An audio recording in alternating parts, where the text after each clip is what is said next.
como hemos dicho al principio del programa, nos vamos a la redacción del Heraldo de Linares porque, claro, es una de las fuentes que consultamos habitualmente y hay muchas noticias que no solo llaman la atención por su contenido, sino sobre todo por la forma y el análisis de que vienen provistas, ¿no?, desde esta publicación digital. Roberto Mangas, como saben, es el director del Heraldo de Linares y ocasional colaborador de esta casa, y por eso hemos decidido preguntarle por estas noticias que más nos han llamado la atención. Buenos días, Roberto, ¿qué tal? ¿Cómo estás?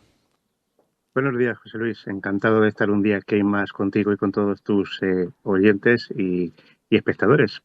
Bueno, vamos a meternos ya directamente en esto, porque estamos encantados nosotros también de que vengas, pero más todavía si cabe de que nos analices ciertas cosas que a veces escapan un poquito a la comprensión si no las vemos bien desmenuzadas y bien analizadas. Y vamos a comenzar por algo que ya nos va a afectar desde aquí a nada, va a afectar a las familias, comercios, negocios, instituciones de Guadalajara de aquí a nada, en la factura del agua. El equipo de gobierno del Ayuntamiento de Guadalajara ha rechazado el nuevo impuestazo de paje al agua del grifo.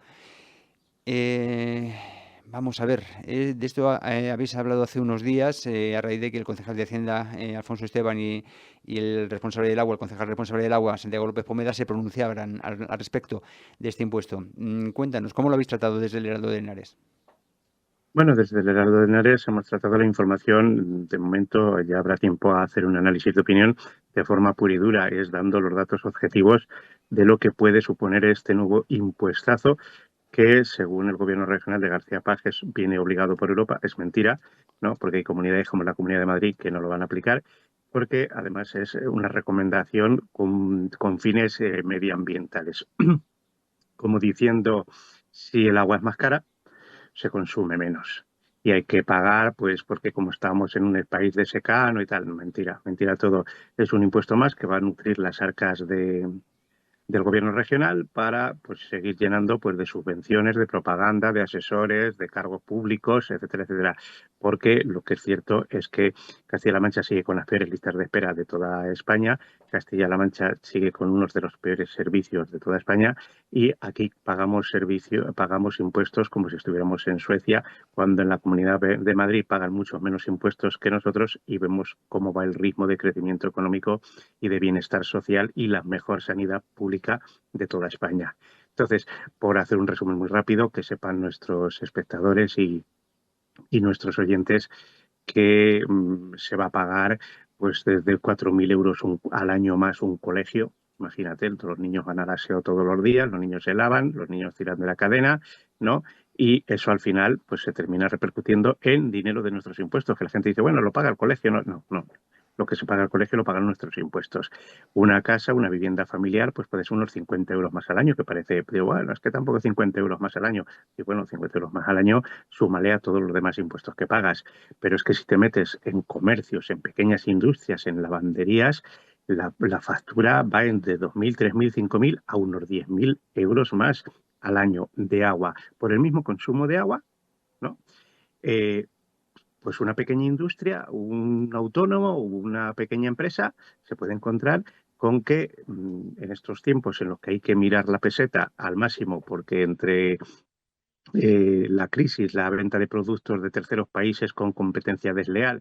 No olvides que en España la producción está muy tasada, con muchos impuestos y con muchas prerrogativas para que tenga, pues, un cuidado, un fertilizante y tal, y cuando vienen de otros países ni se preocupa el gobierno de eso. Si encima le metes a esa falta, a esa competencia ya que tienes de otras nacionalidades, de otras empresas, de otros países, le metes impuestos por valor de 4, 5, 10.000 euros por consumir el mismo agua, pues yo creo que esto es inviable. Y esto, que no engañen a la gente, que no es ninguna obligación, que no se podía, no hacía falta ponerlo, y que si se pusiera, pues tampoco hacía falta que fuera en estas cantidades tan desorbitadas. El Ayuntamiento de Guadalajara tiene obligación de cobrarlo, el de Cabanillas, el de Azuqueca, el de Marchamalo, no les hemos visto protestar a ninguno de ellos, será porque son del mismo signo político que la Junta, pero ese dinero que recauda el Ayuntamiento de Guadalajara, que el vecino se va a cabrear con el Ayuntamiento de Guadalajara porque va a decir que le han subido el agua, que sepan que está obligado el Ayuntamiento a cobrarlo para darle luego ese dinero a la Junta, que quien se lo está cobrando es Emiliano García Paje. Sí, porque entiendo que es muy sencillo decir yo pongo ese impuesto, pero que lo cobren otros.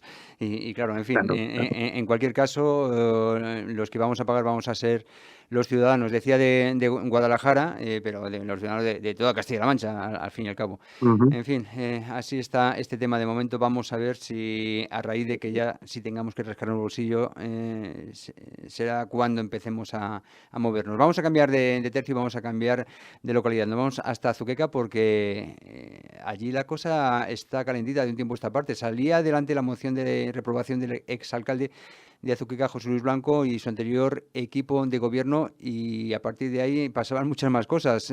Cuéntanos cómo lo habéis tratado este otro tema en el Heraldo de Henares.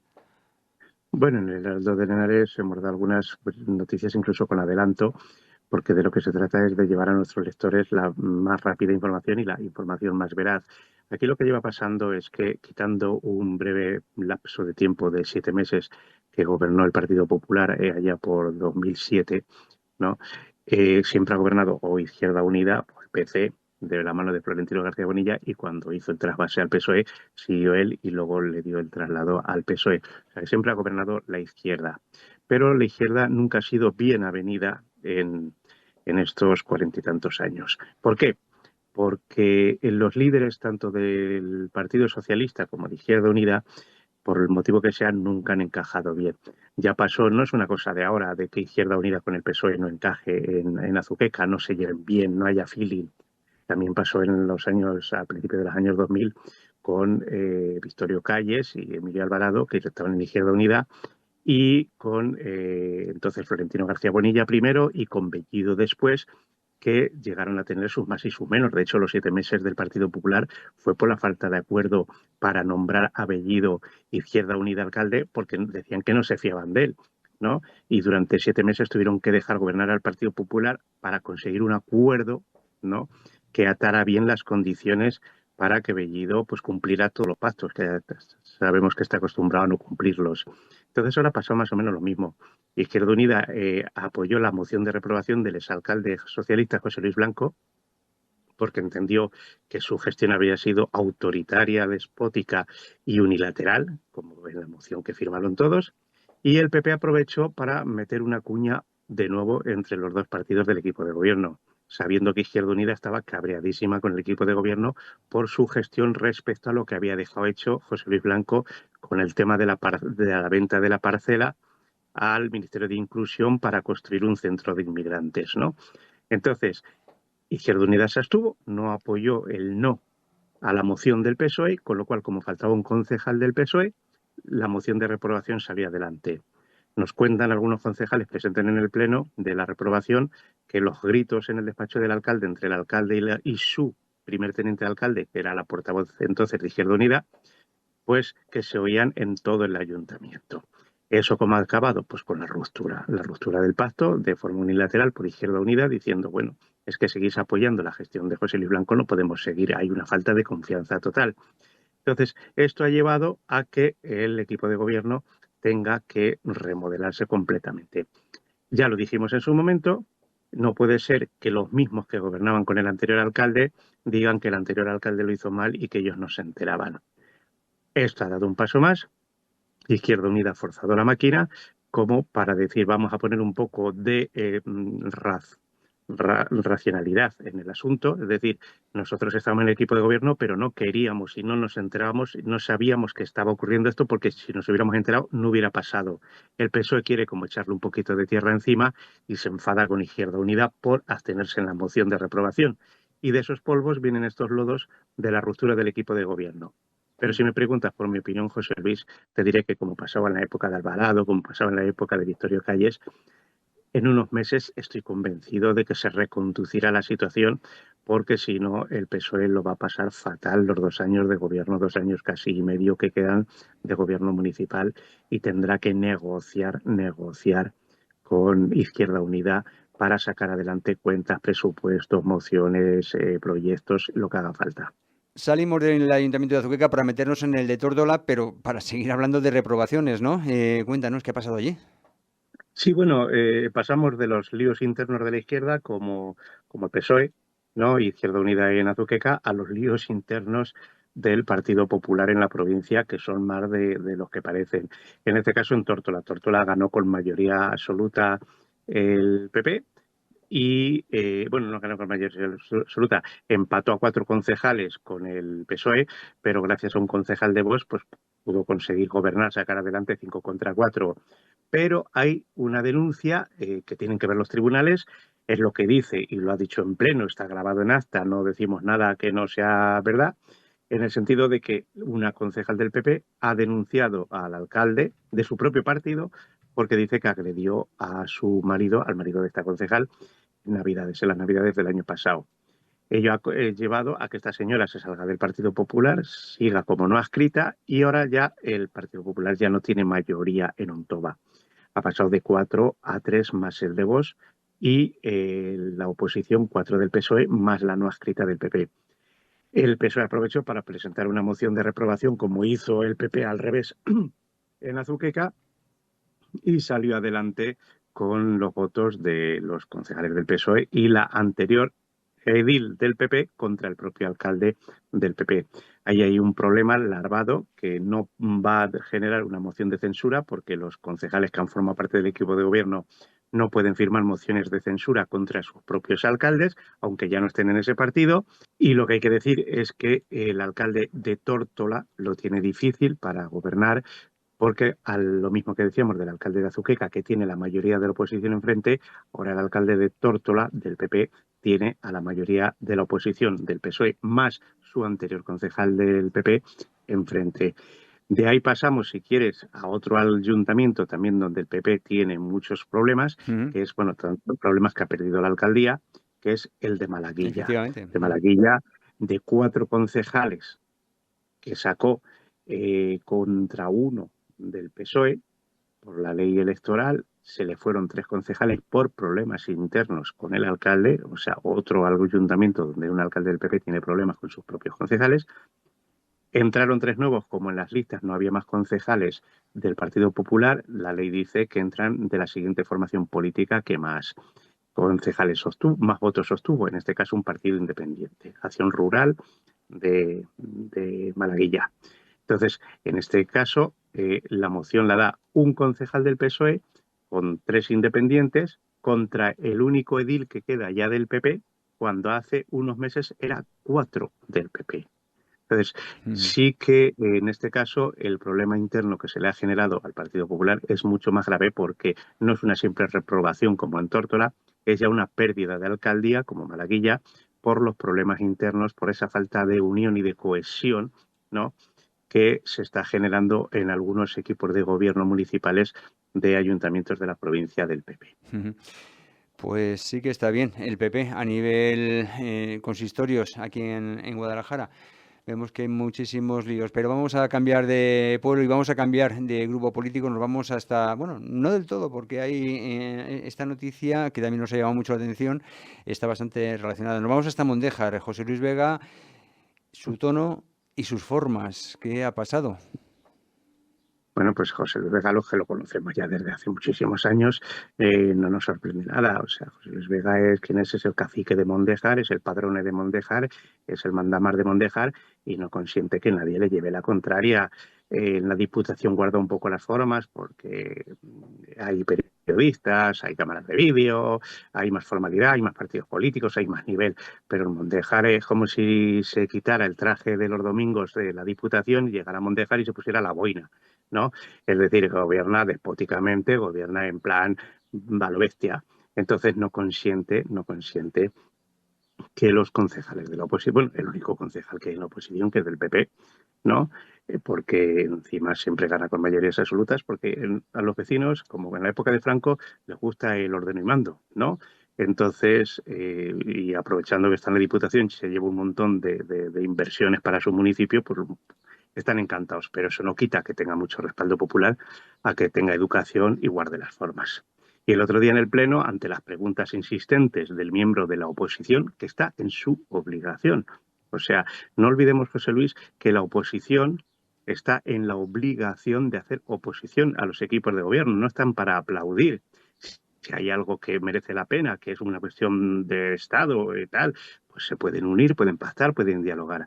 Pero el resto del año la oposición hace oposición. Y a José Luis Vega parece que eso no le gusta, que le gusta que le aplaudan, ¿no? Le gusta que lo lleven en andas como los de la cofradía, cuando lo llevan en andas, ¿no? Entonces, a José Luis Vega lo que hay que decir es una metáfora. A José Luis Vega lo que hay que decirle es que tiene que guardar las formas incluso cuando ejerce de cacique de su municipio, de alcalde de su municipio, de Mondéjar. Y si no le gustan las preguntas de la oposición, o no contesta, que tampoco está bien, o por lo menos contesta con educación. Y no le contesta al concejal de la oposición, al portavoz de la oposición, que está en su obligación de preguntar y fiscalizar, eso es la oposición, para que no te desmandes, para que no te conviertas en un rey absolutista, me das explicaciones. ¿Por qué los electores me han puesto a mí para que yo te pregunte? Pues no le gustó las preguntas, las descalificó y a él lo descalificó diciendo no tienes ni puta idea. O sea, con Sí, un tono prepotente, con un tono despótico, con un tono arrabalero. entiendo que esto fueron palabras textuales de José Luis Vega. Sí, está grabado y hemos sacado el vídeo en el Heraldo de Henares porque además es una cosa curiosa. Muchos municipios, incluido, lo hablábamos antes del de Tórtola, de Henares, es una maravilla porque cumplen a rajatabla la ley de transparencia y suben los vídeos y las actas de los plenos para que todo el mundo vea literal y fielmente lo que ha ocurrido y lo que han hecho los políticos que les representan. Sin embargo, en Mondéjar, el ayuntamiento es mucho mayor, con mucho más dinero, con mucho más presupuesto, pero todavía no tienen instalado un sistema oficial, por lo menos no lo hemos encontrado en el ayuntamiento, de que grabe los plenos en vídeo, en audiovisual, como los juicios en cualquier juzgado de España, como la mayoría de ayuntamientos. Te tienes que ir a las actas, que por cierto son muy completas, las actas que hace el secretario de Mondéjar, pero no ves la imagen. Y entonces, ¿qué hace el Partido Popular? Por un lado, y el Partido Socialista llevan a sus propias cámaras y graban desde su perspectiva lo que está ocurriendo en el Pleno. Entonces, el Partido Popular enseguida distribuyó las imágenes de ese Pleno, en el cual pues se ve a José Luis Vega diciéndole al portavoz de la oposición que no tienes ni puta idea, ¿no? Pero pues ya te digo, con un tono arrabalero, despótico, caciquil, que desmerece mucho porque se fue la de un alcalde de pueblo de 100 habitantes, no sé qué, que está encabronado con el vecino por unas obras o por un regadío, pero que es el presidente de la Diputación, que cobra 80.000 euros al año o más brutos, que encima es el alcalde de su pueblo. Hombre, José Luis, que tienes muchos propagandistas a sueldo que te enseñan un poquito de educación y de saber tratar a la oposición.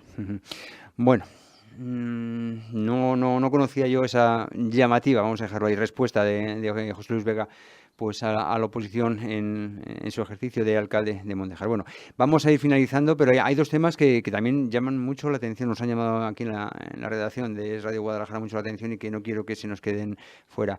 El primero tiene que ver con la multa de 100.000 euros que se le ha impuesto a un vecino de Parsana por cortar 1.155 quejigos en un monte de su propiedad. Parece ser que lo hizo sin permiso administrativo y fuera de época. Esto es lo que se argumenta en el texto de la denuncia. Y la pregunta ¿es proporcional 100.000 euros? ¿Qué supone el haber cortado estos quejigos? Bueno, pues hay que decir que es una más de las exclusivas, de las primicias que da el Heraldo de Henares. Siempre hemos dicho que no vamos de copia y pega. Hay una anécdota que cuenta García Márquez en uno de sus artículos en los años 80 que escribía él cuando era director de una revista cultural y decía que Franco, cuando convocó a la prensa poco antes de morir, les agradeció los servicios prestados diciendo nunca me he sentido mejor tratado por la prensa, ¿no? Imagínate, ¿no? Pues en España ahora mismo con las subvenciones y con la propaganda política donde los medios se meten en trincheras y demás y empiezan a recibir el maná, pues el Heraldo está fuera de eso. El Heraldo vivimos de nuestra propia publicidad privada, vivimos de menos de los ayuntamientos y de las diputaciones, de todo. Entonces nos permitimos el lujo, ¿no?, de escarbar, de indagar, de buscar informaciones que interesan a los lectores, a los espectadores. Y una de estas es una sentencia brutal, ¿no?, que confirma, no que condene, que confirma una multa puesta por la Junta a un vecino de Almoguera que parece ser que tenía un permiso, le había caducado y él siguió cortando hasta 1.000 y pico robles. Bueno, quejigos, robles, Pero son los propios agentes forestales, parece ser que 600 de ellos excedían del diámetro, los demás no. Es decir, es como si vas a un monte y ves un montón de raíces que vuelven a salir y a brotarles del suelo y las puedes cortar, no se considera un árbol. Los que ya tienen a partir de 10-12 centímetros de diámetro el tronco, eso ya sí que se considera que hay que conservarlo y o por lo menos cortarlo con conocimiento, con permiso y marcando los que están en buen estado, los que no están en buen estado, los que van a servir para repoblar un monte. Entonces la cuestión está que este señor lo hizo mal, o sea, no lo discutimos nadie. La sentencia que me llegó y que dimos en primicia, en exclusiva, así lo dice, que lo hizo mal, porque tú no puedes cargarte medio monte por las buenas, y menos sin permiso. Pero el debate también puede ser otro. El debate es 100.000 euros. No hay otras alternativas. Por ejemplo, hay gente, estamos viendo sentencias que han causado mucho daño a personas y se les ha cambiado por cursos, por reinserción a estos violadores que se les mete un cursillito LGTBI o no sé qué para de violencia de género, y sin embargo por cortar árboles no te dan la opción de repoblar y con la obligación de en 5, 10, 12 años tenerlo eso igual que estaba antes de que tú metieras la motosierra, ¿no? O si no, pagas la multa de 100.000 euros. Porque yo he visto sentencias que por matar a una persona les han condenado a 80 o 90.000 euros, ¿no? De indemnización. Y sin embargo, por cortar árboles, 100.000. Que repito, no tuvo que hacerlo, está mal y no puedes ir con una motosierra cortando árboles por el monte. Pero también tenemos la opción de darle la facultad para que en un tiempo, decirle, pues te la vamos a dejar en 25.000 euros, 30.000, ¿no? Y a cambio, tú en 10 años lo tienes el monte igual que estaba. Ejemplo. Entonces, eso es lo que pasa, que tenemos tal profusión de leyes administrativas en este país, que te encuentras con un agente o con un policía municipal medio delincuente que te tiene manía o que no sé qué, o que ese día lleva un mal día y te clava una multa, que además son multas tan desproporcionadas, tan brutales, ¿no? Que por cazar, por pescar, por cortar árboles, por pisar una florecita de no sé qué, que además para el común de los mortales, y yo que soy investigador, tú lo sabes con mis libros de medio ambiente, desconozco la mayoría de estas disposiciones administrativas que llevan multas grandísimas. Imagínate una persona de campo, una persona que sale a pasear, ¿qué tal? Es que por menor de nada, como te salgas de un senderito, te llega un forestal o te llega un guardia civil y te han clavado una multa de 5, 10.000, 15.000 euros porque has pisado una hierba que tú no sabías que existía esa hierba y que estaba protegida. Estamos llegando a límites de locura con las leyes medioambientales de este país, José Luis. En fin, así están las cosas a distintos niveles en nuestra provincia y aquí y así se han ido publicando en el Heraldo de Henares. No tenemos tiempo para más, Roberto, pero te aseguro que te seguiré llamando pues para preguntarte por los temas que más nos vayan llamando la atención, que vayan suscitando nuestro interés, ¿no? Por uno u otro motivo, como hemos hecho habitualmente y como ya te digo, que seguiremos haciendo. Gracias, Roberto Mangas, director del Heraldo de Henares, y hasta la próxima. Es un placer, como siempre, José Luis. Aquí estaremos.